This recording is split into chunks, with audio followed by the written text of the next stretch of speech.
ओम नमो भगवते वासुदेवाय।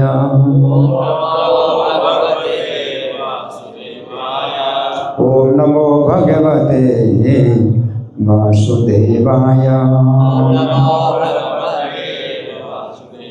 ओम नमो भगवते वासुदेवाय।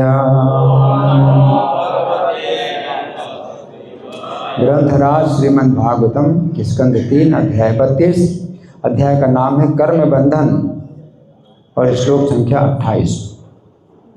मेरे पीछे बोले, ज्ञान में कम पराचीन इंद्रिय ब्रह्म निर्गुण अवभात्यर्थ रूपेण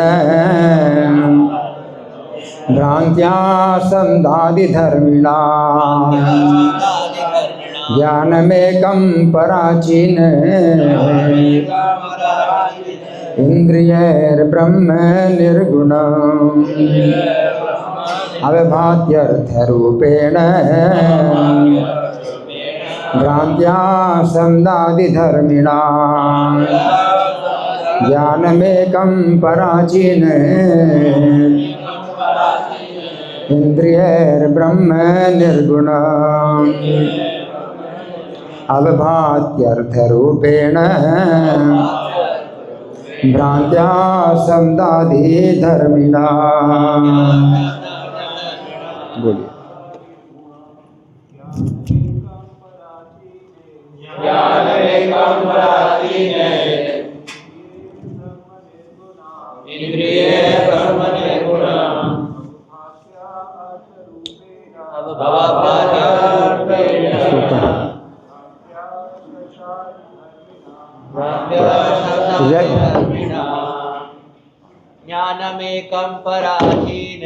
ज्ञानमेकं पराचीन इंद्रिये ब्रह्म निर्गुणम् अवभात्यर्थरूपेण भ्रान्त्या शब्दादिधर्मिणा। ज्ञानमेकं पराचीन वैष्णो देवी। इंद्रिय ब्रह्म निर्गुणम् अवभात्यर्थ रूपेण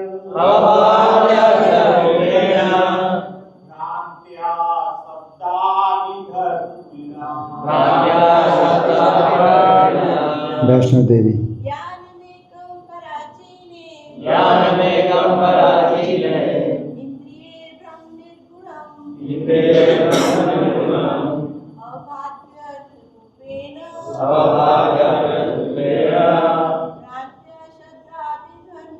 भ्रान्त्या शब्दादिधर्मिणा। शब्दार्थ बोलिए। ज्ञानम ज्ञान एकम एक पराचीन है परांग मुख इंद्रिय है इंद्रियों के द्वारा ब्रह्म परम सत्य निर्गुण गुणों से परे अवभाति प्रकट होता है अर्थ रूपेण विभिन्न विषयों के रूप में भ्रांत्या भूल से शब्द आदि शब्द इत्यादि धर्मिणा से युक्त है। अनुवाद मेरे पीछे बोलिए। जो अध्यात्म से परांगमुख हैं वे परम सत्य परमेश्वर को कल्पित इंद्रिय प्रतीति द्वारा अनुभव करते हैं। अतः भ्रांतिवश उन्हें प्रत्येक वस्तु सापेक्ष प्रतीत होती है। तो तात्पर्य पढ़ने से पहले समझेंगे श्लोक। तो श्लोक का जो अनुवाद है वो भी थोड़ा क्लिष्ट लग रहा है, स्पष्ट नहीं समझ में आ रहा। श्लोक के शब्द हैं ज्ञानम एकम, एकमात्र ज्ञान है ना। जो ब्रह्म है वो क्या है? एकमात्र ज्ञान है वो भागवतम का एक और भी श्लोक है ना, वदंती तत्व विदस्तत्वम यस ज्ञानम अद्वयम, अद्वय ज्ञान है ना, ब्रह्मेति परमात्मेति भगवान दे शब्दते। तो ब्रह्म को, परमात्मा और भगवान, इन शब्दों से परम सत्य, एक ही परम सत्य है जो अद्वय ज्ञान है, उसको 3 नामों से पुकारा जाता है। तो अद्वय ज्ञान या यहाँ पर एकम, ज्ञानम एकम है। तो ज्ञानम एकम पराचीन इंद्रियर, पराचीन का मतलब है जो बहिर्मुख हैं, इंद्रियां बहिर्मुख हैं। तो पराचीन इंद्रिय, तो बहिर्मुखी इंद्रियों के द्वारा, यानी इंद्रियों के द्वारा ग्रहण नहीं होता। जो परम सत्य है, जो एकमात्र ज्ञान है, अद्वय ज्ञान है, जो ब्रह्म है, इंद्रियों के द्वारा तो ग्रहण किया नहीं जाता।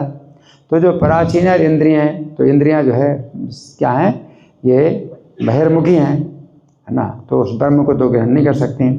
और ब्रह्म क्या है, एकम ज्ञानम है और निर्गुणम, निर्गुण है, एकमात्र ज्ञान है, वो ब्रह्म है। तो इंद्रियों के द्वारा ग्रहण होता नहीं है। तो अवभाति, तो इंद्रियां अगर ग्रहण करती भी हैं अवभाति, तो वो ब्रह्म जो है, अवभाति का मतलब अनुभव में आता है। अनुभव में आता है किस रूप में, अर्थ रूपेण, अर्थ के रूप में, यानी जो विषय हैं, इंद्रियों के विषय हैं, उनके रूप में भ्रांति से ये अनुभव में आ रहा है। इंद्रियों के विषयों, इंद्रिय के विषय क्या है, शब्द स्पर्श रूप रसगंध, शब्द आदि धर्मिणा। शब्द आदि का मतलब है कि शब्द से प्रारंभ होकर के जो है इंद्रियों के 5 विषय इनमें आ रहा है। इसका मतलब यह है कि इंद्रियों को जो है, ये जो ब्रह्म की जो अनुभूति है वो आप इंद्रियों के द्वारा नहीं कर सकते। हाँ, तो जो शब्द आदि जो विषय हैं, इंद्रियों के विषय हैं। कानों के द्वारा आप अनुभव करते हैं किसी चीज़ का शब्द के द्वारा कि, है ना, तो उसमें है नहीं, वो इंद्रियों से परे है। तो शब्द स्पर्श रूप रस गंध, तो 5 इंद्रियां हैं। तो जो श्रोत्रम इंद्रिय है वो शब्द को ग्रहण करती है, शब्द स्पर्श, और त्वचा इंद्रिय है, स्पर्श को, स्पर्श का अनुभव करती है। और श्रोत्रम चक्षु स्पर्शनम, और जो त्वचा इंद्रिय हो गई, और चक्षु इंद्रिय वो रूप को ग्रहण करती है ना। शब्द स्पर्श रूप, रूप को ग्रहण करती है ना। श्रोत्रम चक्षु स्पर्शनम रसनम, और जो जिह्वा है वो रस को ग्रहण करती है। शब्द स्पर्श रूप रस, है ना। श्रोत्रम चक्षु स्पर्शनम रसनम घ्राणम, जो घ्राण है वो गंध को ग्रहण करती है ना, गंध, शब्द स्पर्श रूप रसगंध। तो ब्रह्म की अनुभूति जो है आप इंद्रियों के द्वारा कर नहीं सकते, क्योंकि इंद्रियां जो है ये विषयों को जो ग्रहण करती हैं। तो इंद्र जो ब्रह्म है, जो निर्गुण ब्रह्म है, जो एकमात्र ज्ञान है, वो इंद्रियों के द्वारा अनुभूत नहीं होता है। और जब इंद्रियां अनुभूति करती हैं तो भ्रांति है ये कि उसका जो है आप जो रूप या शब्द जो भी आप ग्रहण कर रहे हैं वो भ्रांति के द्वारा ग्रहण कर रहे हैं। अब इससे क्या है, ये बहुत बड़ी, ये तो भ्रांति पैदा हो जाएगी। मतलब भगवान का जो है, भगवान को आप ग्रहण नहीं कर सकते, ना उनका कोई रूप है, ना उनका है, ना उनका कोई शब्द है, ना उनका शब्द है, स्पर्श नहीं कर सकते, रस और गंध आप नहीं ग्रहण। लेकिन हम तो 5 इंद्रियों से ग्रहण करते हैं उनको, है? शब्द, उनके शब्द ग्रहण करते हैं। भगवद गीता में उनके शब्द हैं, तो कल आप लोगों ने भी पाठ की होगी गीता, तो उनके शब्द हैं, है ना। तो उनके शब्द हैं और उनके बारे में शब्द, उनके मुख से निकले शब्द भी हैं हमारे पास में, उनके बारे में बहुत शब्द हैं। श्रीमद् भागवत जो है उनके बारे में है, जो है वो कृष्ण कथा जो उनके बारे में है, और भगवद गीता कृष्ण कथा है जो उनके द्वारा कही गई कृष्ण कथा। तो शब्द, स्पर्श, उनका जो स्पर्श है वो भी हम अनुभव करते हैं, है ना।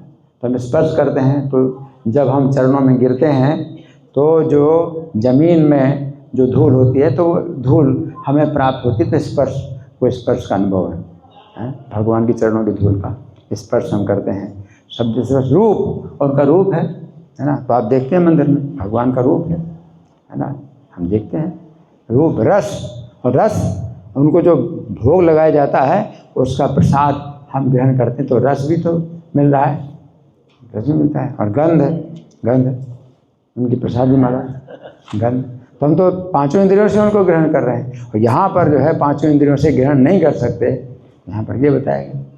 तो इसलिए तात्पर्य इतना लंबा क्यों प्रभुपाद ने दिया है कि इस श्लोक से बड़ी जो है ये भ्रांति पैदा हो जाएगी कि जो परम सत्य है तो वो जो है इंद्रियों से ग्रहण नहीं होता, तो जो है वो निराकार है। इसका मतलब ये है कि उसका कोई रूप नहीं है, उसका कोई नाम नहीं है, ना उसका नाम है ना कोई उसका रूप है। शब्द स्पर्श रूप, स्पर्श नहीं, ना आप स्पर्श कर सकते हैं रूप रस, और ना उसका कोई रस है और ना उसकी गंध है, इंद्रियों से ग्रहण नहीं कर सकते। तो यहाँ प्रभुपाद इतना लंबा जो तात्पर्य देते हैं इस कारण से कि जो निर्विशेषवादी जो विचारधारा है उसका खंडन करने के लिए प्रभुपाद इतना लंबा तात्पर्य दे रहे हैं, है ना। तो प्रभुपाद जो है मतलब बड़े इसमें सचेत हैं कि भागवतम के किसी भी श्लोक से जो है कोई व्यक्ति भ्रांत ना हो जाए कि मतलब परम सत्य निराकार है।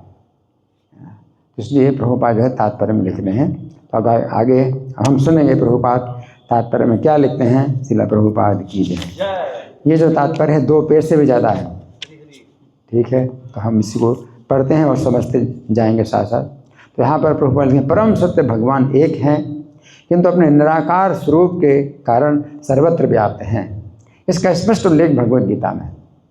तो प्रभुपाद के स्पष्ट उल्लेख भगवद गीता में क्या है कि भगवान जो है साकार निराकार दोनों हैं, है ना। तो निराकार स्वरूप के कारण सर्वत्र व्याप्त हैं, है ना। और वैसे भगवान जो है एक है, साकार है ना। तो सीमित भी हैं, भगवान सीमित हैं, साकार के रूप में सीमित हैं और निराकार के रूप में असीमित है ना। लेकिन ज़्यादा महत्वपूर्ण क्या है, असीमित या सीमित? भगवान है साकार, सीमित, वो सीमित हैं लेकिन वो उसके कारण है, निराकार ब्रह्म ज्योति के कारण वो है ना। तो लोग सोचते हैं भाई असीमित, वो तो सीमित हैं, साकार सीमित है ना, तो हम उसको क्यों महत्व दें, है ना। हम तो निराकार को महत्व देंगे क्योंकि वो असीमित है। लेकिन वो असीमित जो है वो सीमित से निकल रहा है ना। जैसे सूर्य का जो आकार है वो उस प्रकाश की तुलना में तो बहुत छोटा है सूर्य, लेकिन कारण तो सूर्य ही है, सूर्य के कारण ही प्रकाश फैल रहा है। इस सूर्य का ज़्यादा महत्व है कि सूर्य के प्रकाश का, है ना। तो यहाँ पर प्रभुपाद यहाँ लिख रहे हैं कि अपने निराकार स्वरूप के कारण सर्वत्र व्याप्त हैं। इसका स्पष्ट उल्लेख भगवद गीता में है। अब कहाँ पर है जी? 9:4 मया ततम इदम सर्वम जगद अव्यक्त मूर्तिना है। तो ततम मया ततम व्याप्त हूँ मैं, मेरे द्वारा व्याप्त है। इदम सर्वम, ये सब संपूर्ण जगत मेरे द्वारा व्याप्त है, अव्यक्त मूर्ति के द्वारा, है ना। इसका स्पष्ट उल्लेख भगवद गीता में। आगे भगवान कहते हैं जो कुछ भी अनुभव किया जाता है वो मेरी शक्ति का ही विस्तार है। अब यहाँ प्रभुपाद क्या बता रहे हैं कि अब इस तरह से अगर कहें कि भाई भगवान सर्वत्र जो है मतलब व्याप्त हैं, भगवान सर्वत्र व्याप्त हैं, तो फिर उनका जो है फिर आकार नहीं रहा। कोई ऐसा कहेगा कि भगवान सर्वत्र व्याप्त हो गए तो फिर उनका आकार नहीं रहा। तो यहाँ पर प्रभुपाद इस बता रहे हैं कि भगवान कहते जो कुछ भी अनुभव किया जाता है वो मेरी शक्ति का ही विस्तार है।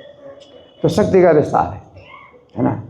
तो इसका मतलब ये है कि उनके आकार में कोई अंतर नहीं पड़ता है, और वो जो निराकार है वो उनकी शक्ति है ना। तो ब्रह्म को जो है भगवान की चेतन शक्ति कहा जाता है। तो चेतन शक्ति के रूप में सर्वत्र व्याप्त है। जब कहा जाता है कि भगवान जो है सर्वत्र व्याप्त हैं, तो उनकी चेतन शक्ति जो ब्रह्म है उनकी चेतन शक्ति है तो वो हर जगह व्याप्त है। तो ये जो कुछ भी अनुभव किया जाता है, जैसे एक श्लोक है एक देश स्थित आग्नेय ज्योत्सना विस्तारणीय था परस्य ब्रह्मणो सत्य तथेदम अखिलम जगत। कि जैसे एक स्थान में जो अग्नि है स्थित है, एक स्थान में स्थित अग्नि है ज्योत्सना विस्तारणी, लेकिन उसका प्रकाश जो है बहुत विस्तार हो रहा है।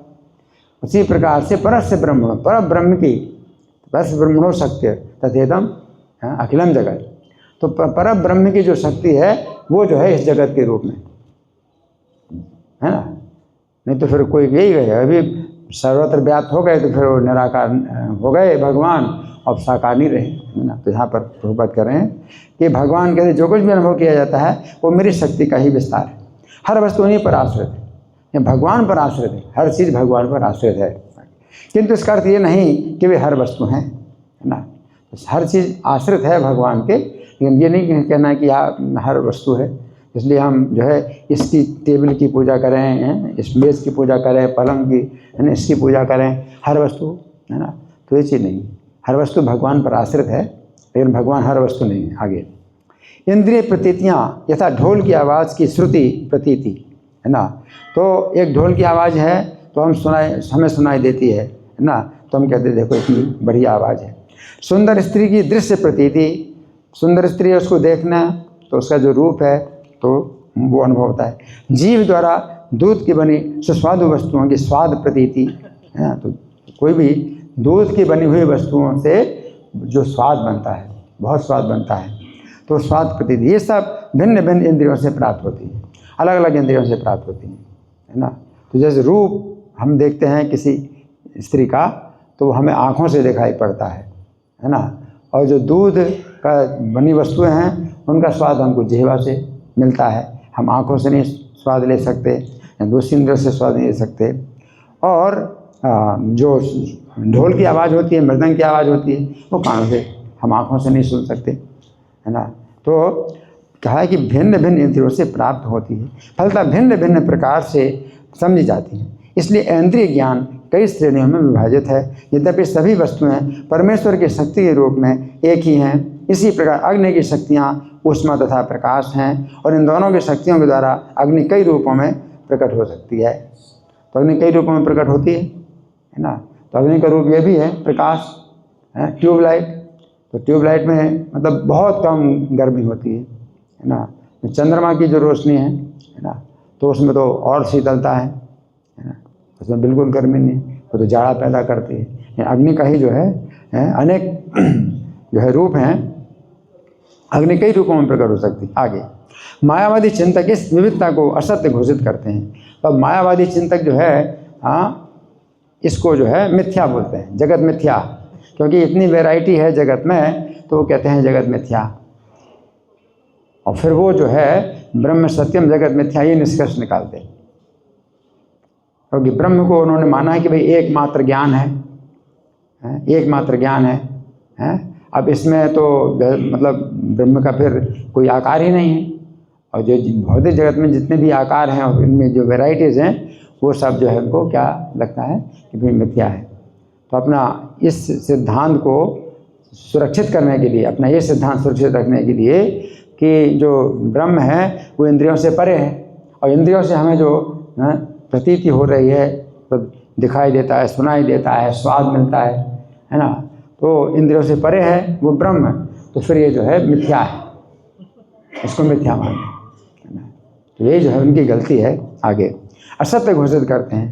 तो इसलिए ब्रह्म सत्यम जगत मिथ्या ये वेद का जो है मंत्र नहीं है, वेद वाक्य नहीं है, ब्रह्म सत्यम जगत मिथ्या। ये शंकराचार्य ने जो है अपना सिद्धांत जो दिया है वो शंकराचार्य का सिद्धांत है, ये वेदों का सिद्धांत नहीं। शंकराचार्य कहते हैं एक श्लोक में, श्लोकार्धेन प्रवक्ष्यामि यदुक्तम ग्रंथ कोटि भी। शंकराचार्य कहते हैं कि जो करोड़ों ग्रंथों में कहा गया है आधे श्लोक में बताऊंगा उसको। तो आधा श्लोक तो इसी में हो गया कि आधे श्लोक में बताऊंगा जो करोड़ों ग्रंथों में बताया गया है। ब्रह्म सत्यम जगत मिथ्या जीव ब्रह्म है ना परा, कि ब्रह्म सत्य है और जगत मिथ्या है, और जीव ही ब्रह्म है, अन्य नहीं। तो हम सब जो है जीव हैं वो जो है ब्रह्म है, और जो अलग अलग जीव दिखाई दे रहे हैं, हम सब अलग अलग जो दिखाई दे रहे हैं, ये मिथ्या भ्रम है, एक ही ब्रह्म है, एक ही ईश्वर है। हम लोग जो अलग अलग दिखाई पड़ रहे हैं ये एक भ्रांति है, भ्रम है। अब इससे क्या है, ये इनका सिद्धांत अपने आप कट जाता है कि अगर हम कहते हैं कि हम सब लोग जो है मतलब एक ही ब्रह्म है, और अलग अलग जो दिखाई पड़ रहे हैं वो भ्रांति है, तो फिर मैं जो बोल रहा हूँ तो वो भी ये मिथ्या हो, तो मैं भी मिथ्या हूँ, तो जो मैं बोल रहा हूँ वो भी मिथ्या है, तो सब कुछ तो मिथ्या हो गया, है ना। तो ये एक बड़ा जो है अजीब तरीके का ये जो है सिद्धांत है, जो कि किसी तर्क से जो है ये सिद्ध नहीं होता कि हम सब लोग एक ही ब्रह्म है, एक ही ब्रह्म है, एक ही जो ब्रह्म है वो अलग अलग रूपों में जो दिखाई दे रहा है वो मिथ्या है। तो ये बहुत बड़ा जो है ये गलत सिद्धांत है। तो यहाँ प्रभुपाद लिखते हैं मायावादी चिंतक इस विविधता को असत्य घोषित करते हैं, किंतु वैष्णव चिंतक ऐसा नहीं मानते। जो वैष्णव चिंतन करने वाले वैष्णव चिंतक ऐसा नहीं मानते, वे इन्हें भगवान से भिन्न मानते हैं, क्योंकि इनसे भगवान की विविध शक्तियों का प्रदर्शन होता है। तो चूँकि उन्होंने ब्रह्म को जो है शक्ति नहीं मानी कि शक्ति है, ब्रह्म जो है ब्रह्म की कोई शक्ति नहीं मानी। ब्रह्म को क्या मानते हैं? निःशक्ति। ब्रह्म की कोई शक्ति नहीं है, एकमात्र जो है ब्रह्म है और उसकी कोई शक्ति नहीं है। अब शक्ति अगर नहीं मान रहे हैं तो फिर जो है ये सब जो हम लोग तो मान रहे हैं कि जो ब्रह्म है उसकी शक्तियाँ हैं, तो शक्तियों का विस्तार हो रहा है। तो इसलिए जो है उनको जो है फिर ये सब बातें जो है बनानी पड़ती हैं, ये सब बातें बनानी पड़ती हैं। लेकिन अगर ब्रह्म की शक्ति है तो हम जीव भी जो है भगवान की शक्ति हैं। प्रकृति परा प्रकृति और जो भौतिक जगत है ये अपरा प्रकृति, तो भगवान की प्रकृतियाँ हैं ये, है ना। तो यहाँ प्रभुपाद लिख रहे हैं क्योंकि इनसे भगवान की विविध शक्तियों का प्रदर्शन होता है। आगे वैष्णव दार्शनिक इस दर्शन को स्वीकार नहीं करते कि परमेश्वर सत्य है और सृष्टि असत्य है, झूठी। वैष्णव दार्शनिक इस बात को स्वीकार नहीं करते क्या कि परमेश्वर तो सत्य है लेकिन ये सृष्टि असत्य है, ब्रह्म सत्यम जगत मिथ्या। इस सिद्धांत को वैष्णव स्वीकार नहीं करते। जगत कैसे मिथ्या है? अब हम जगत से जो है भगवान के बहुत से नाम पुकारते हैं, जगत जिसमें शब्द आता है, जगत शब्द से जगदीश, जगत के ईश्वर हैं। अब जगत के ईश्वर हैं वो, और जगत को आप मिथ्या बोल रहे हैं। जिस जगत के वो ईश्वर हैं उस जगत को आप मिथ्या बोल रहे हैं, है ना। जगन्नाथ जगत के नाथ हैं, तो हम जगत को कैसे मिथ्या कह सकते हैं? जगत के जो है कर्ता है, जगत करता है, जगत जिन्होंने निर्माण किया, जगत का निर्माण किया, तो उनको आप जो है कैसे मिथ्या कहते हैं? जगत करता भगवान के। तो इतने भगवान के नाम हैं, जगत आत्मा, जगत की आत्मा है, जगत निवास, जगत में निवास करने वाले, तो जगत को आप मिथ्या कैसे कहते हैं? जगत में भगवान निवास करते हैं। तो ये सब जो है मतलब क्या है कि बड़ा एक तरह से वो अपराध है। इसलिए कहते हैं मायावादी कृष्ण अपराधी। मायावादी का भी मतलब यही है कि भगवान का भी जो रूप है उसको माया बोल रहे हैं। मायावादी का मतलब क्या है? भगवान के रूप को भी माया बोल रहे हैं, है ना। जबकि भगवान का जो रूप क्या है? सच्चिदानंद विग्रह। भगवान का जो रूप है सच्चित आनंद विग्रह है। उनका शरीर सत है, यानी सनातन हमेशा रहता है। चित का मतलब है संपूर्ण ज्ञान उनके पास रहता है, और आनंद सब प्रकार के रस हैं उनके जो है रूप में, उनकी लीलाओं में सब प्रकार के रस मिलते हैं। तो यहाँ प्रभुपाद लिख रहे हैं यद्यपि ये उदाहरण दिया जाता है, अब सुनिए ध्यान से, प्रभुपाद लिख रहे हैं यद्यपि ये उदाहरण दिया जाता है कि सारी चमकने वाली वस्तुएं सोना नहीं होती, है ना। तो उनका जो है तर्क है मायावादियों का कि सारी चमकने वाली वस्तुएं सोना नहीं होती है। Anything glittering is not gold. कोई वस्तु चमक रही तो सोना नहीं है। तो उनका ये कहना है कि जितना ये जो जगत है जो दिखाई पड़ रहा है, इसमें बहुत विविधता है और बड़ी चमक दमक है इस जगत में, है ना, लेकिन ये ब्रह्म नहीं है, मिथ्या है। तो यहाँ प्रभुपाद लिख रहे हैं किंतु इसका अर्थ ये भी नहीं होता कि चमकने वाली वस्तुएं असत्य हैं। ठीक है, हम ये कहते हैं कि भाई इनमें जो है इन भक्तों में या दूसरे भी जो पुरुष हैं, जीव आत्माएँ हैं, तो उनमें बहुत से गुण हैं, है ना। तो वो भगवान तो नहीं बन सकते, कोई भगवान तो नहीं बन सकता, लेकिन इसका ये भी मतलब नहीं है कि मिथ्या है ना। ये भी नहीं, इसका ये भी मतलब नहीं कि मिथ्या है। तो भगवान के अंश है, और भगवान के अंश जो है कितने छोटे अंश हैं कि बाल के नोक के 10,000वें हिस्से के बराबर जी, लेकिन तो भी उसका जो है कितनी उसमें जीव है, कितनी क्रियाशीलता है, तो फिर भगवान में कितनी होगी। हम इस प्रकार से सोचते हैं। तो हम किसी जीव को भगवान नहीं मानते, इसका ये भी मतलब नहीं कि वो असत्य है यानी मिथ्या है, ये भी हम नहीं मानते। यहाँ प्रभुपाद लिख रहे हैं कि इसका अर्थ ये भी नहीं होता कि चमकने वाली वस्तु असत्य है। उदाहरणार्थ सीपी सुनहली प्रतीत होती है, इसका सुनहरा रंग आँखों की प्रतीति के कारण है, किंतु इसका अर्थ ये नहीं है कि सीपी असत्य है। तो सीपी सुनहली दिखाई पड़ती है किसी विशेष कोण एंगल से, लेकिन वो सुनहली नहीं है, लेकिन किसी एंगल में दिखाई पड़ती है। इसका ये मतलब नहीं है कि सीपी है ही नहीं। आप नहीं कह सकते सीपी है ही नहीं, तो आप ऐसे कहते हैं कि भाई ये जगत है ही नहीं, दिखाई पड़ रहा है आपको, एक भ्रम से दिखाई पड़ रहा है नहीं। ऐसा कैसे कह सकते हैं? जैसे मान लीजिए कि शीशा, मिरर, दर्पण में आप अपना प्रतिबिंब देखते हैं, तो प्रतिबिंब है ही नहीं, मतलब पीछे कोई है ही नहीं, लेकिन दिखाई पड़ रहा है ना। जैसे आप दर्पण में देखते हैं ना, तो दर्पण के पीछे लगता है कि हाँ कोई है, मेरी जैसा कोई व्यक्ति है, लेकिन वो तो है ही नहीं, है ना। तो उनका मायावादियों का ये तर्क है कि इसी प्रकार से हम लोग भी जो है मतलब है नहीं हम लोग भी है नहीं, दिखाई पड़ रहे हैं तो उनका ये कहना है हम लोग भी इसी प्रकार हैं कि हम नहीं हैं लेकिन दिखाई पड़ रहे हैं, है ना। लेकिन इसमें तो एक दूसरा भी तर्क है कि वो हमारा प्रतिबिंब है, तो जब मैं बोलता हूँ तो वो बोलता है, मैं हाथ उठाता हूँ वो हाथ उठाता है, तो वो तो पूरी तरह से मतलब मेरी क्रिया का ही वो कार्य कर रहा है ना। हम लोग तो अलग अलग कार्य कर रहे हैं, तो हम कैसे कहें कि भाई हम प्रतिबिंब हैं और हम हैं नहीं, असत्य है, कैसे कह सकते? वो तो काल्पनिक है। दर्पण में जो हमारा प्रतिबिंब दिखाई देता है वो काल्पनिक है, क्योंकि वो कुछ भी नहीं है पीछे, दर्पण के पीछे कुछ भी नहीं है, जबकि हमको दिखाई पड़ रहा है दर्पण के पीछे, तो काल्पनिक है। लेकिन ऐसे हम काल्पनिक, हम ऐसे कैसे कह रहे हैं कि भाई ये सब काल्पनिक है, जहाँ जितने बैठे हैं कोई है ही नहीं, ना मैं हूँ, मैं बोल रहा हूँ वो भी जो है असत्य है सब कुछ असत्य। इस तरह से जो है ना, इस तरह की बातें जो करते हैं ना। आगे इसी प्रकार भगवान कृष्ण के स्वरूप को देखकर कोई ये नहीं जान सकता कि वास्तव में वे क्या हैं, किंतु इसका अर्थ ये नहीं कि वे असत्य हैं, है ना। तो भगवान कृष्ण के स्वरूप को देख करके कोई व्यक्ति अंदाज़ा नहीं लगा सकता कि ये भगवान है। और भगवान जब प्रकट होते हैं तो अब जानन्ति माम मूढ़ा मानुष्यम तन्माश्रितम, जो मूढ़ लोग हैं वो भगवान को भी मनुष्य समझते हैं, है ना।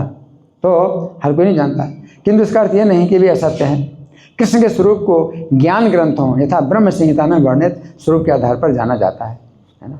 अब यहाँ इस श्लोक में जो बताया है कि भाई एकमात्र ज्ञान है, ब्रह्म एकमात्र ज्ञान है और ब्रह्म निर्गुण है और इंद्रियों से वो नहीं जाना जा सकता, तो इसका मतलब ये नहीं है कि उसका कोई रूप नहीं है, क्योंकि रूप शास्त्रों में वर्णन, अब ब्रह्म संहिता में वर्णन है उनका, उनके रूप का वर्णन किया है। तो प्रभुपाद लिख रहे हैं ब्रह्म संहिता में वर्णित स्वरूप के आधार पर उनके स्वरूप को जाना जा सकता है। तो ज्ञान ग्रंथ ब्रह्म संहिता। ईश्वरः परमः कृष्णः सच्चिदानंद विग्रह, है ना। तो वो क्या है? परमेश्वर हैं और सच्चिदानंद विग्रह है। अंतर क्या है? हमारा जो विग्रह है यानी शरीर असत अचित निरानंद है ना, और उनका जो शरीर है सच्चिदानंद है, लेकिन शरीर हमारा भी उनका भी है ना। तो ये ग्रंथों में बताया गया है कि हमारा शरीर जिस प्रकार असत अचित निरानंद है, असत का मतलब है विनाशशील है, नश्वर, और अचित का मतलब है अज्ञान से भरा है, निरानंद यानी कष्टों से भरा है। और भगवान का शरीर उल्टा है, भगवान का शरीर क्या है कि उसमें जो है शाश्वत है और चित सच्चित, चित का मतलब है संपूर्ण ज्ञान और आनंद और सब प्रकार के सुख उनके शरीर में है ना। तो सच्चिदानंद विग्रह भगवान कृष्ण का आध्यात्मिक शरीर शाश्वत एवं आनंदमय है। अपनी अपूर्ण अनुभूति के कारण हम भगवान के रूप को समझ नहीं पाते, हमें उनके विषय में ज्ञान प्राप्त करना होता है, इसलिए यहाँ पर ज्ञानम एकम कहा गया है। तो एकम ज्ञानम का मतलब क्या है कि हमको शास्त्रों से उनके बारे में ज्ञान लेना पड़ेगा, है? तो शास्त्र हैं, साधु हैं, आचार्य हैं, जब वो बताते हैं कि ये जो बंसी बजाने वाले जो ब्रज में जो सबके प्रिय हैं और लीलाएं करते हैं ब्रजवासियों के साथ, वे जो है क्या हैं, परम ईश्वर। तो हमें शास्त्रों से ज्ञान प्राप्त करना पड़ता है, नहीं तो वैसे हम उनको नहीं जान सकते, क्योंकि वे अपनी मनुष्य लीलाओं में अपने को छिपा रहे हैं। भगवान मनुष्य लीला में अपने को छिपा रहे हैं, है ना। तो इसलिए हमें शास्त्रों के द्वारा उनके बारे में ज्ञान प्राप्त करना पड़ता है। इसलिए कहा गया एकम ज्ञानम, एकमात्र उनको जानने का उपाय क्या है, शास्त्र हैं। भगवद गीता इसकी पुष्टि करती है कि जो लोग कृष्ण को देखकर उन्हें सामान्य व्यक्ति समझते हैं वे मूर्ख हैं, है ना। तो है ना श्लोक, है अब जानन्ति माम मूढ़ा मानुषीम तरुमाश्रितम परम भावम अजानन्तो मम भूते महेश्वरम, है ना। तो मूर्ख है, जो उनको देख करके सामान्य व्यक्ति समझते हुए मूर्ख है। लेकिन इसका ये मतलब नहीं है कि जो ब्रजवासी जो भगवान के साथ हैं वे भी मूर्ख हैं। वे भी कृष्ण को भगवान नहीं मानते, वे भी मनुष्य मानते हैं, लेकिन उनको जो है आप मूर्ख नहीं कह सकते, उनको आप अज्ञानी नहीं कह सकते, क्योंकि उनके ज्ञान को योग माया के द्वारा ढका गया है। भगवान ने उनका ज्ञान योग माया के द्वारा ढका है ताकि वे जो है कृष्ण के निकट आएँ, कृष्ण को अपने जैसा समझ करके कृष्ण के निकट आएँ और कृष्ण को अपना बना दें। तो कृष्ण को अपना बनाए हैं, तो अपनापन बनाने के लिए, कृष्ण के साथ अपनापन बनाने के लिए कृष्ण अपना जो ज्ञान है वो योग माया के द्वारा ढक देते हैं। तो उनका ज्ञान सुरक्षित है, योग माया के द्वारा ढका है। जो महामाया है वो ज्ञान का हरण कर लेती है, माया पृथक ज्ञाना, जो माया ज्ञान को हरण कर लेती है। तो अंतर है ना।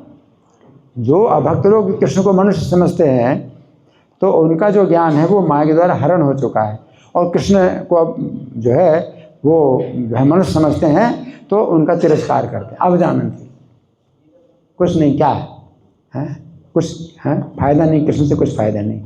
जैसे दुर्योधन है तो कृष्ण को जो है मनुष्य समझता है, तो मनुष्य ये क्या करेंगे हमारे साथ में, हम अब शस्त्र भी नहीं उठाएंगे तो बेकार है। तो जो भक्त लोग हैं वो कृष्ण से दूर जाते हैं, तो उनका ज्ञान माया के द्वारा ढका है, कृष्ण से दूर जाते हैं।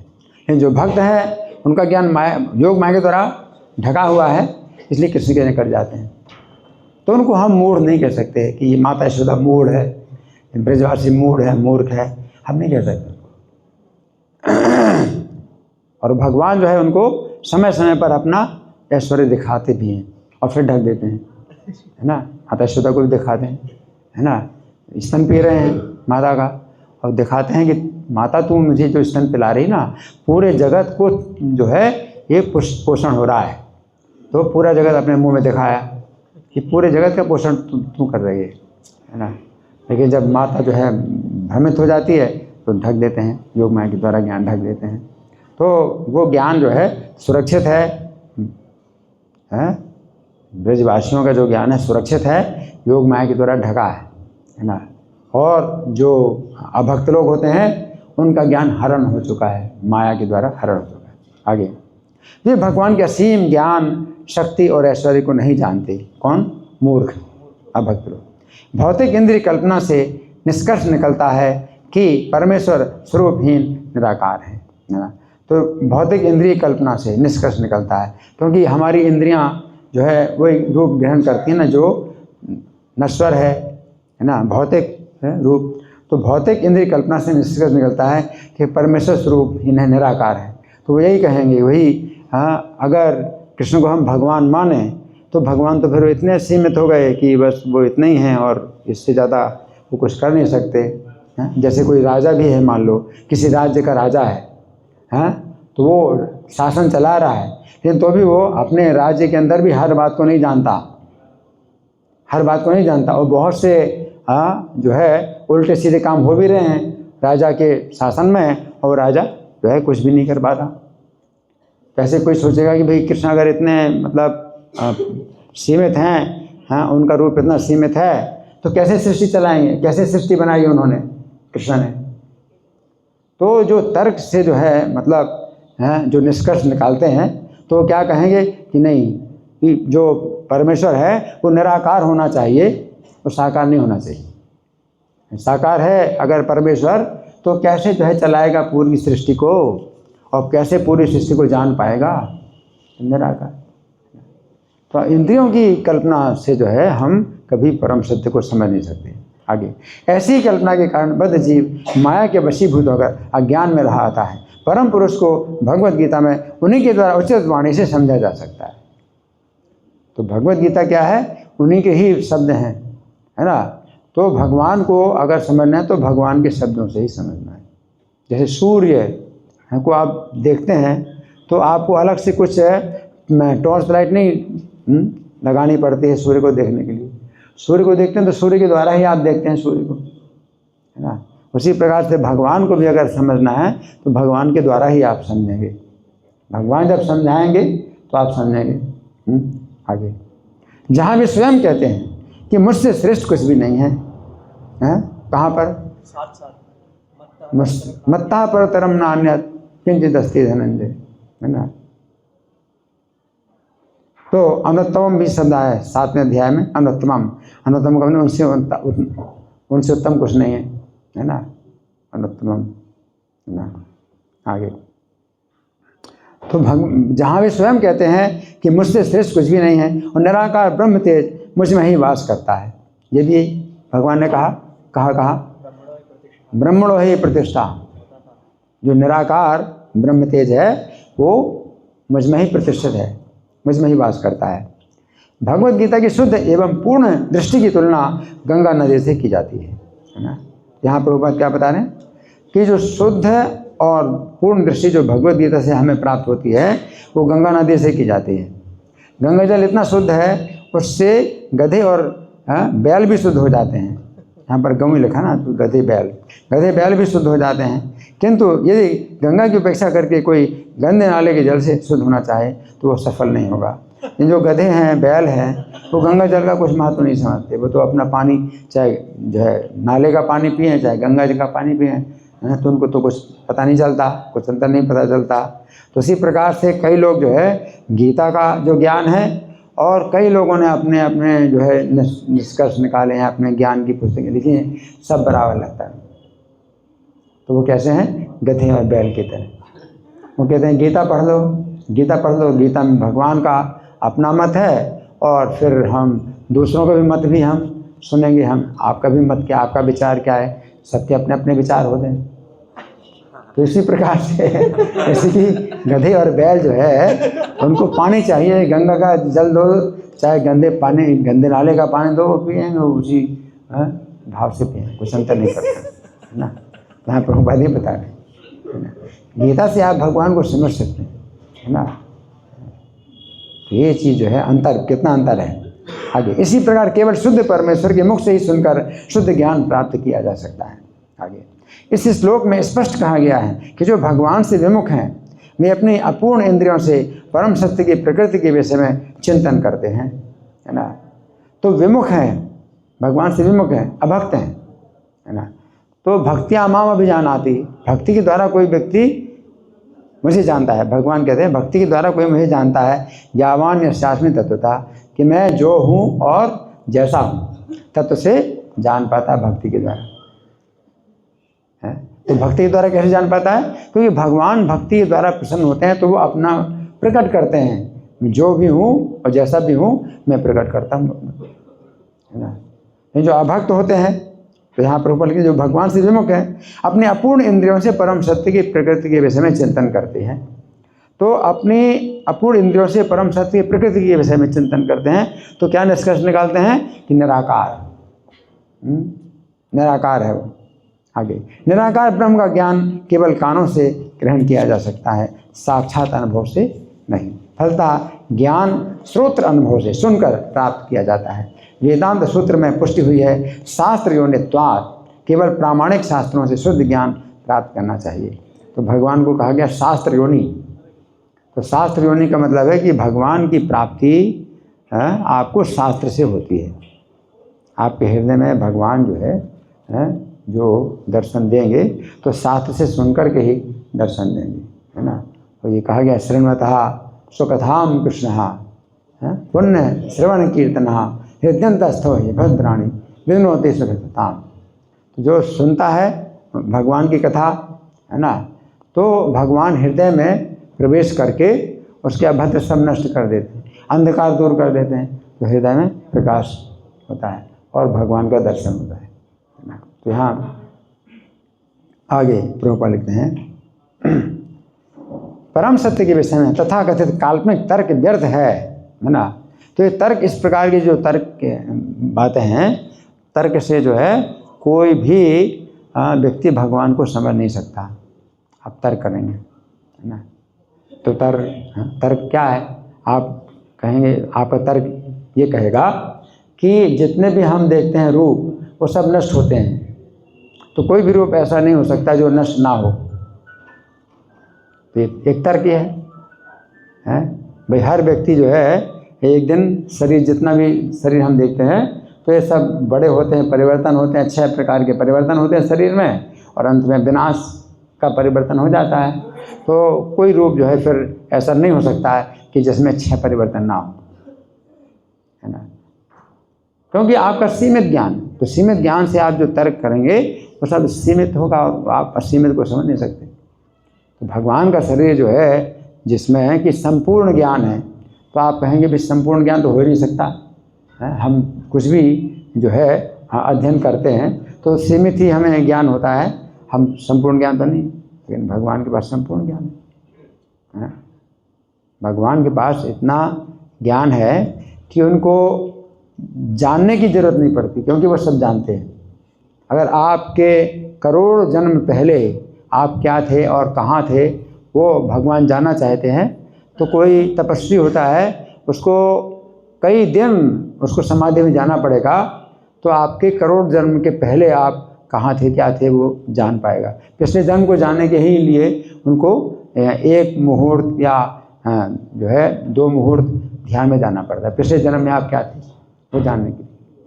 और करोड़ जन्म पहले तो फिर कई महीनों लग जाएंगे उनको जानने में कि अब करोड़ जन्म पहले क्या। लेकिन भगवान को सब वो जो है जैसे जानना चाहते हैं तो जान लेते हैं, क्योंकि सब उनके पास रेडीमेड है, सब कुछ रेडीमेड है।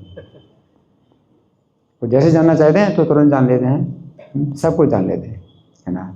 तो वो आप तर्क से आप जो है कभी नहीं निष्कर्ष निकाल सके कोई व्यक्ति ऐसा भी हो सकता है क्या।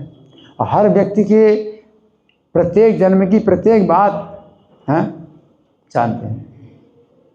आप तो अपने पिछले दिन भी जो है इस समय, अगर आप रोज़ क्लास में नहीं बैठते हैं तो पिछले दिन आप कहाँ थे इस समय, तो आपको बहुत जो है मंथन करना पड़ेगा दिमाग में कि आप पिछले दिन इसी समय कहाँ थे, है ना।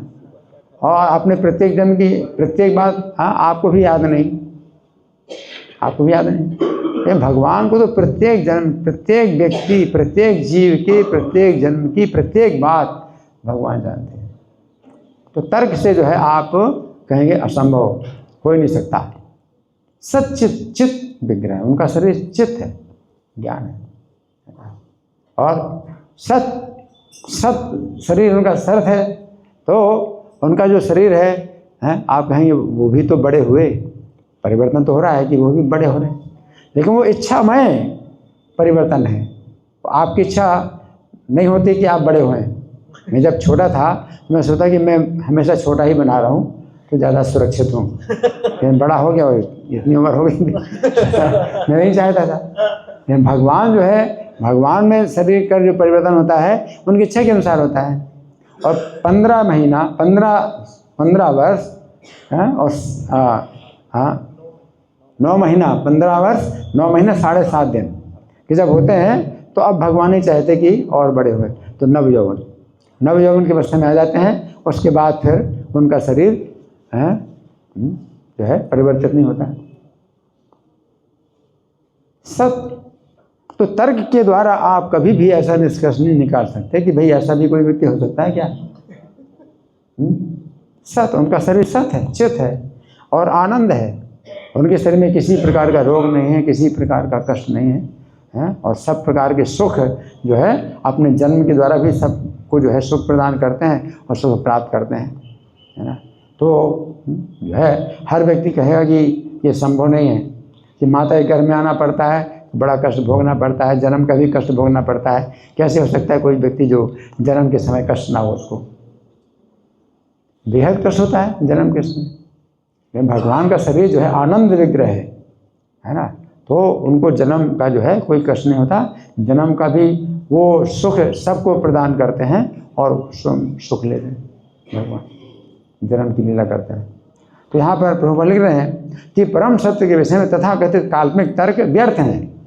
आप जो है तर्क की कल्पना ही तो करते हैं, कल्पना करते हैं, है ना, तो व्यर्थ है। आगे, जीव की वास्तविक पहचान उसकी चेतना है, जिसके जागते, सोते तथा सपने में भी सदा विद्यमान रहती है। यहाँ तक कि प्रगाढ़ निद्रा में भी वह अपनी चेतना से अपने को सुखी या दुखी देखता है। इस प्रकार जब सूक्ष्म और स्थूल भौतिक पदार्थों के माध्यम से चेतना प्रकट होती है तो वो प्रच्छन्न रहती है, किंतु जब चेतना कृष्ण चेतना में रहकर शुद्ध हो जाती है तो मनुष्य जन्म मृत्यु के चक्र से मुक्त हो जाता है ना।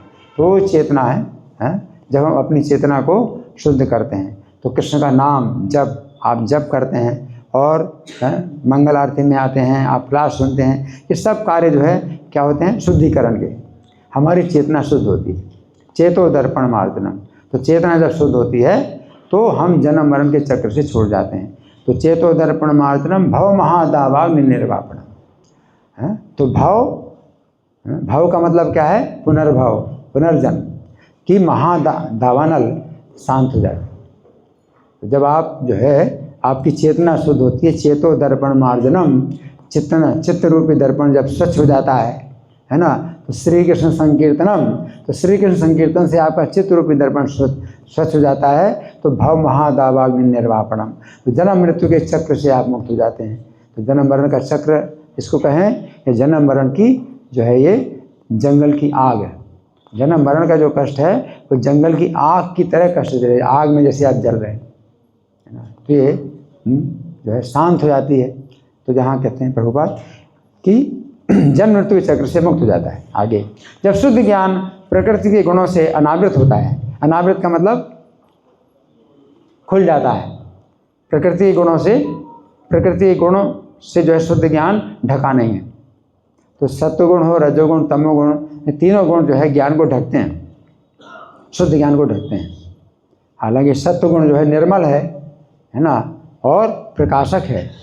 तो सत्वगुण से हम जो है शुद्ध होते हैं और सत्वगुण से ज्ञान के धरातल पर आते हैं, शुद्ध ज्ञान के। और जब शुद्ध ज्ञान के धरातल पर आ जाते हैं तो फिर वो सत्वगुण नहीं होता, वो शुद्ध सत्व कहलाता है।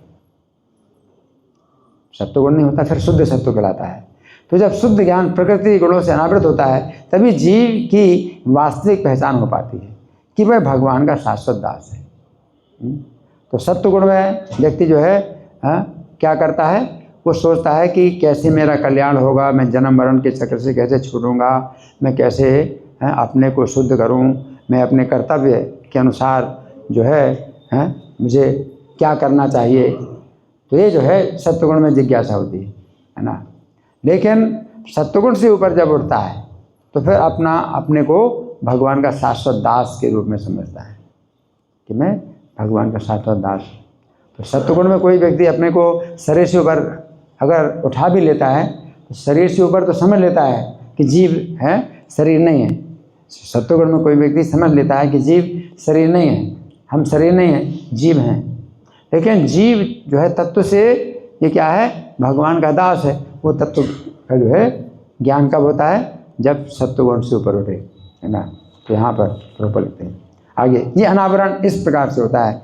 सूर्य की किरणें प्रकाशमान होती हैं और सूर्य स्वयं भी प्रकाशमान है, किंतु जब सूर्य का प्रकाश बादल से या माया से आच्छादित हो जाता है तो अंधकार या अधूरा ज्ञान प्रारंभ होता है ना। तो सूर्य को बादल नहीं ढकते, सूर्य को बादल नहीं ढकते, है ना। सूर्य तो इतना है ना पूरा प्रकाशमान है, सूर्य को तो नहीं ढकते।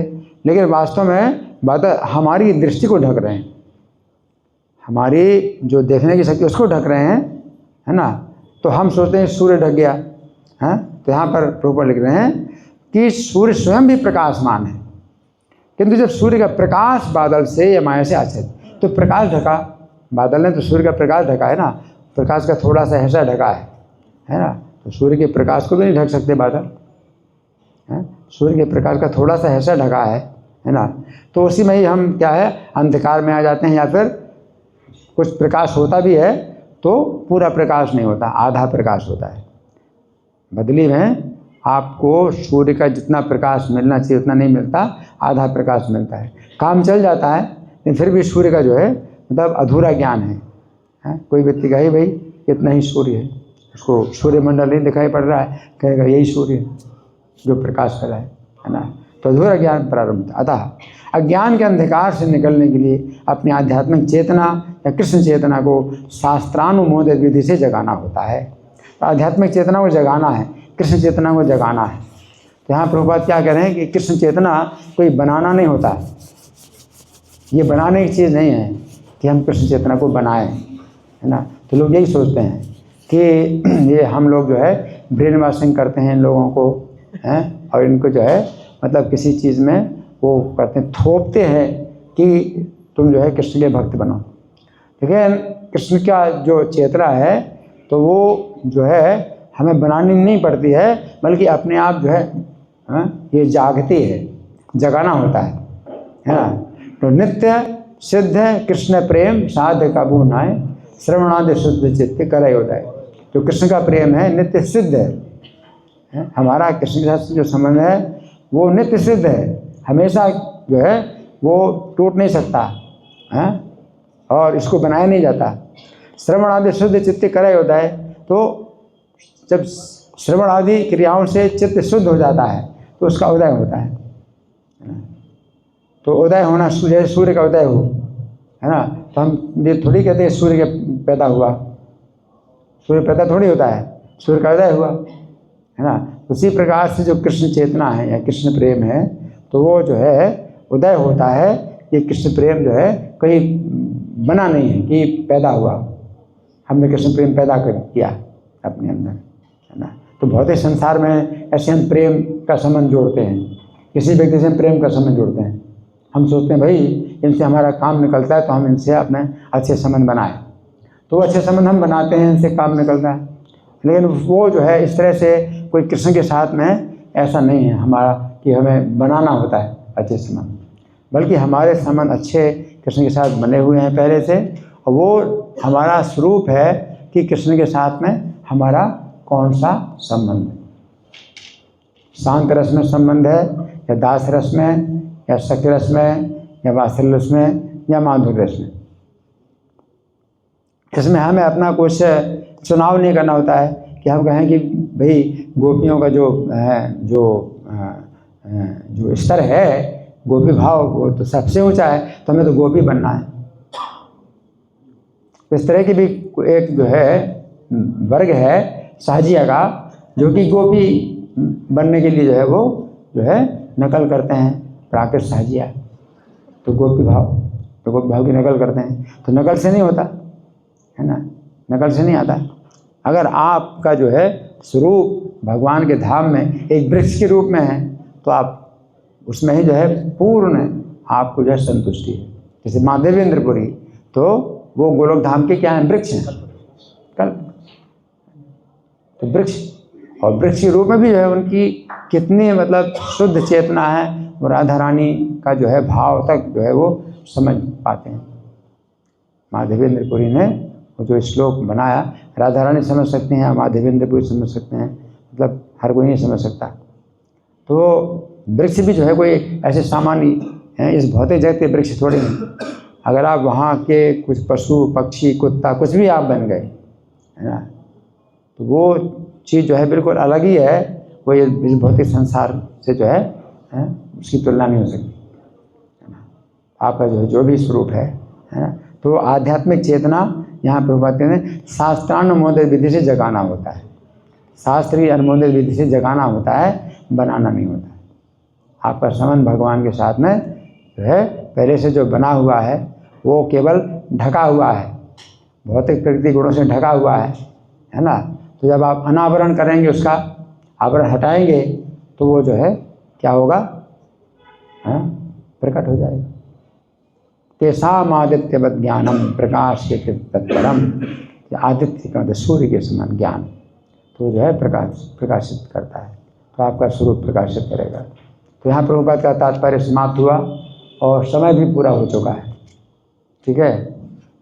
फिर भी एक प्रश्न, एक दो प्रश्न कर सकते हैं, या कोई चर्चा किसी की ओर से, या कोई मंथन, कोई चर्चा, या मैं प्रश्न करूं? मैं प्रश्न करूं? ठीक है, आपका प्रश्न जी।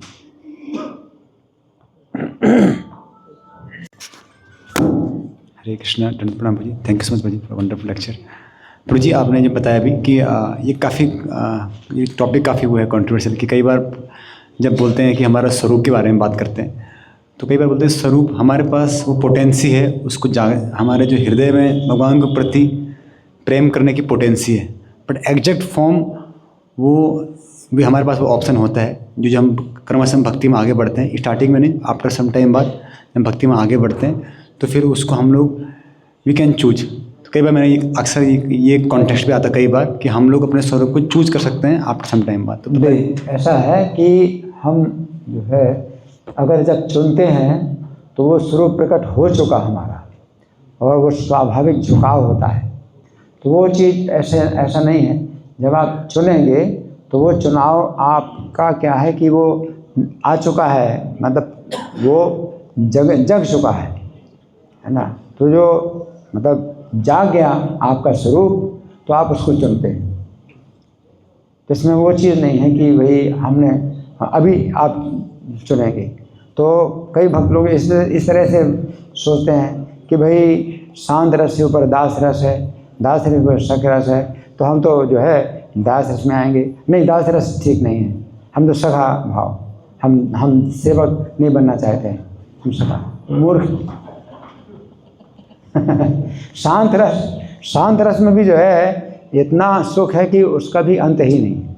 तो ये शांत रस में है, जैसे ब्रह्मा जी हैं, प्रहलाद जी हैं, ये सब शांत रस में। तो शांत रस में भी इतना सुख है कि कोई अंत ही नहीं है ना। तो कोई वो नहीं है कि भाई इसमें इससे ऊपर कुछ है, इससे ऊपर कुछ नहीं है। वो तो ऊपर और नीचे का जो अंतर है वो तो बाहर आने पर पता चलता है। जैसे कि 2 समुद्र हैं, 3 समुद्र हैं, है ना। एक समुद्र बड़ा है, एक समुद्र छोटा है। तो जब आप बाहर आते हैं समुद्र के बाहर, तो आप देख सकते हैं छोटा समुद्र, बड़ा समुद्र। इस समुद्र के अंदर जो मछली है उसको क्या ज़रूरत है जानने की? वो जिस छोटे समुद्र में भी उसके लिए क्या है, असीमित। एक मछली जो है छोटे समुद्र में रहे या बड़े समुद्र रहे, उससे क्या अंतर है? असीमित है वो, कोई भी समुद्र हो। उसी प्रकार से शांत रस में, दास रस में, किसी भी रस में आपका संबंध भगवान के साथ है, उसी में ही आपको जो है असीमित सुख मिलता है। कोई सीमा नहीं है, कोई अंत नहीं है, ठीक है ना। जब हम कहते हैं कि भाई माधुर्य रस सबसे ऊपर है, तो माधुर्य रस सबसे ऊपर है। हम रस से बाहर आ गए, अब हम किसी भी रस में नहीं, हम सब रसों से बाहर आ गए, तो हम कहते हैं माधुर्य रस सबसे ऊपर है, और दास रस नीचे है, वात्सल्य रस और ऊपर है। दास रस के ऊपर सख्य रस है, सख्य रस के ऊपर वात्सल्य रस है, उसके ऊपर माधुर्य रस है। हम सब रसों से बाहर आकर के ही हम कहते हैं, जो किसी भी रस में हो, है ना, तो उसके लिए वही जो है, उसके लिए क्या है कि परम सुख है, उसमें परम सुख है। यत् चैवात्मनात्मानं पश्यन्नात्मनि तुष्यति। वो अपने द्वारा अपने को ही देखता है, उसमें संतुष्ट होता है। यम लब्ध्वा चापरम लाभम मन्यते नाधिकम ततः। जिसको प्राप्त करके फिर उससे बड़ा लाभ वो नहीं समझता है। तो इससे बड़ा लाभ कुछ नहीं, ठीक है ना जी। अंतिम प्रश्न। हरे कृष्ण भाई। प्रभु जी, आपने बताया कि भगवान अपने शक्ति के रूप में हर जगह व्याप्त है, बट प्रत्यक्ष रूप में भगवान नहीं होते हैं। तो जैसे हम ब्रह्म संहिता में सुनते हैं कि भगवान परमात्मा रूप में हर अणु के अच्छा अंदर, प्रश्न है इनका। और नरसिंह देव भगवान भी खंबे से प्रकट हुए थे, तो इसको कैसे? इनका अच्छा प्रश्न है। अंडांतरस्थ परमाणु चयांतरस्थम गोविंद मादि पुरुषम तमहम भजामि। तो परमात्मा के रूप में भगवान जो है हर परमाणु के अंदर भी हैं, तो आप ये कह सकते हैं। लेकिन ये जो है, जो भौतिक पदार्थ हैं, जो अपरा प्रकृति भगवान की है, पृथ्वी जल अग्नि वायु आकाश, तो ये जो है भगवान की शक्ति है, ये भगवान की शक्ति है। परमाणु के अंदर परमात्मा स्थित हैं, वो एक अलग बात है। कि प्रत्येक परमाणु के अंदर परमात्मा के रूप में भगवान स्थित हैं, तो अलग बात है।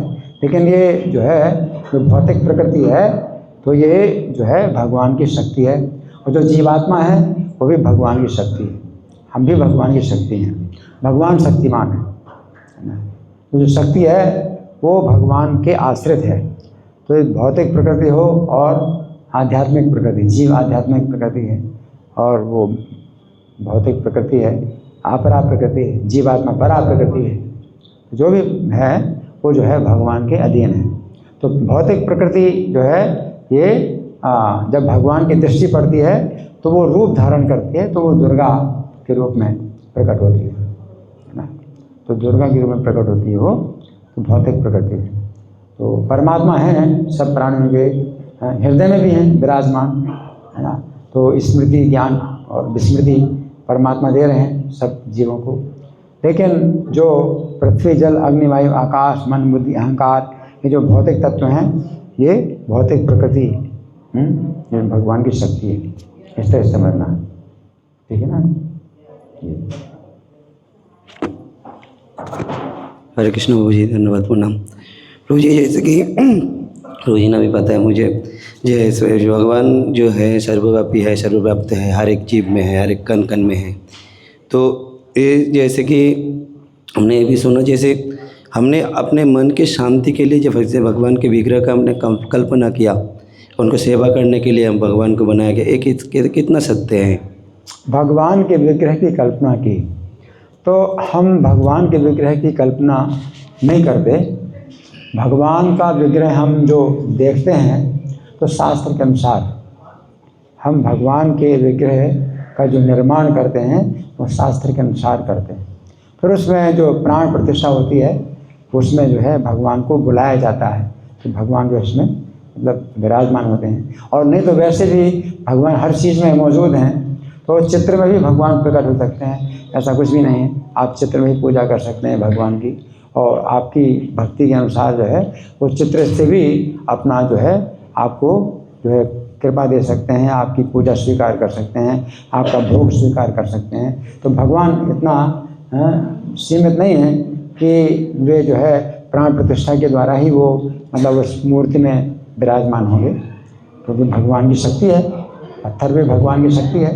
तो भगवान जो है उसमें अपने को प्रकट कर सकते हैं, वैसे भी अपनी इच्छा से भी प्रकट कर सकते हैं। और प्राण प्रतिष्ठा के द्वारा होता है वो एक अलग चीज़ है, एक अलग विधि है, लेकिन भगवान जो है ऐसे ही प्रकट कर सकते हैं अपने, ठीक है। ग्रंथराज श्रीमद् भागवतम की जय, श्रील प्रभुपाद की जय। हरे कृष्ण जय।